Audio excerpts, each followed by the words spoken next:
Assalamualaikum warahmatullahi wabarakatuh. Salam sobat hobi bola.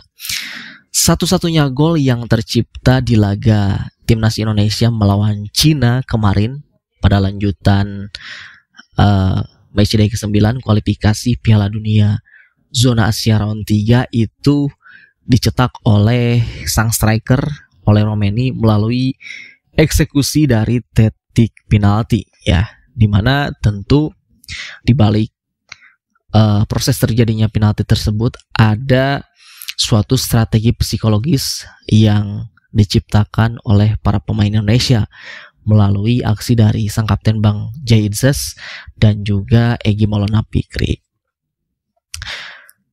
Kejadian penalti tersebut tentu bermula saat pergerakan Ricky Kambuaya yang menusuk ke dalam kotak penalti lawan.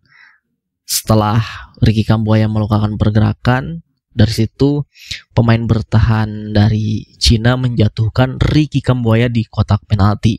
Awalnya sang pemimpin pertandingan wasit Rustam Lutfulin itu tidak menghiraukan kejadian tersebut, dan menurut wasit bahwa itu tidak ada pelanggaran yang terjadi alias bersih. Tetapi setelah beberapa saat kemudian, sang wasit mendapatkan call dari ruang VAR bahwa menurut asisten wasit yang ada di ruang VAR, kejadian tersebut itu ada suatu possible penalti ya.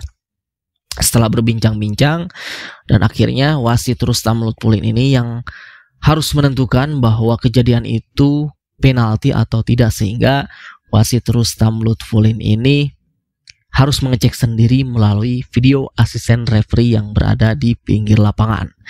Sambil menunggu hasil dari keputusan wasit utama Rustam Lutfulin, tentu puluhan ribu pasang mata yang berada di Stadion GBK tertuju kepada layar yang ada di stadion. Begitupun juga dengan supporter yang menonton di layar kaca tertuju pada TV. Dan akhirnya setelah wasit Rustam Lutfulin ini beberapa menit melihat video asisten referee, lalu ia memutuskan akhirnya penalti untuk timnas Indonesia. Dan setelah itu seisi stadion bersorak-sorai, bergemuruh, bergembira bahwa timnas Indonesia mendapatkan penalti. Nah, lalu disinilah strategi psikologis timnas Indonesia dimulai. Setelah dinyatakan penalti oleh wasit untuk timnas Indonesia, sang kapten Jaidzes mengambil bola lalu menaruhnya di titik putih kotak penalti, seolah-olah dia sendiri yang akan mengambil atau mengeksekusi tendangan penalti tersebut. Lalu selang beberapa lama kemudian, akhirnya beberapa para pemain Cina mengerubungi Bang Jai. Lalu setelah itu Egy Maulana Fikri sigap untuk melindungi Bang Jai dari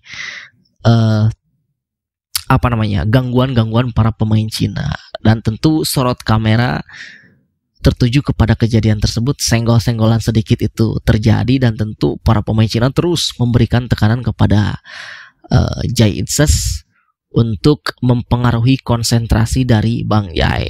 Nah, lalu Egy Maulana Fikri terus melindungi Bang Jai. Setelah para pemain Cina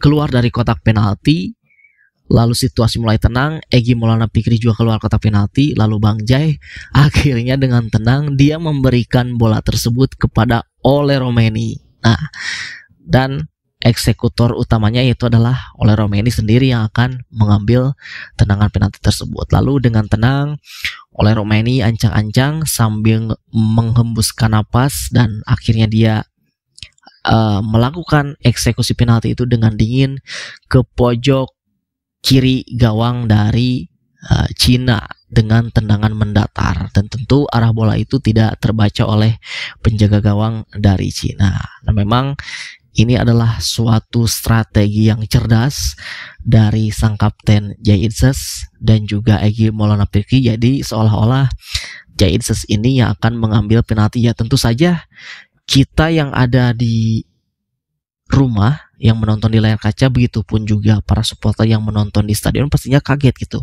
Kok tiba-tiba Jaidzes ini yang akan mengambil penalti, padahal mau di klub di Venezia maupun di timnas Jaidzes ini jarang mengambil tendangan penalti gitu. Tapi tiba-tiba kita kaget bahwa seolah-olah dia yang akan mengeksekusi penalti, dan ternyata itu adalah bagian dari strategi untuk menenangkan mental oleh Romeni yang akan menjadi eksekusi penalti. Dan yang lebih menariknya lagi dari oleh Romeni sendiri, sang eksekutor, itu bahwa dia ketika dia akan mengeksekusi penalti, tentu dia terbayang wajah sang ibunya gitu yang menonton di tribun, dan akhirnya itu menjadi motivasi juga buat dia untuk mencetak gol itu. Jadi memang strategi seperti ini dibutuhkan bagi timnas Indonesia ketika nanti akan bertanding melawan negara-negara Jazirah Arab ya, atau negara-negara Timur Tengah di round 4 nanti. Karena memang ya ketika kita selalu bermain dengan negara-negara Timur Tengah, ya saya sendiri selaku fans timnas Indonesia masih trauma gitu ketika kita berhadapan dengan Timur Tengah. Selalu ada hal-hal non teknis yang merugikan kita. Maka strategi-strategi seperti itu bisa dilakukan ketika menghadapi tekanan-tekanan nanti ketika melawan negara-negara dari Timur Tengah di round 4 ya. Itu saja dari saya, terima kasih. Sampai jumpa lagi di video selanjutnya.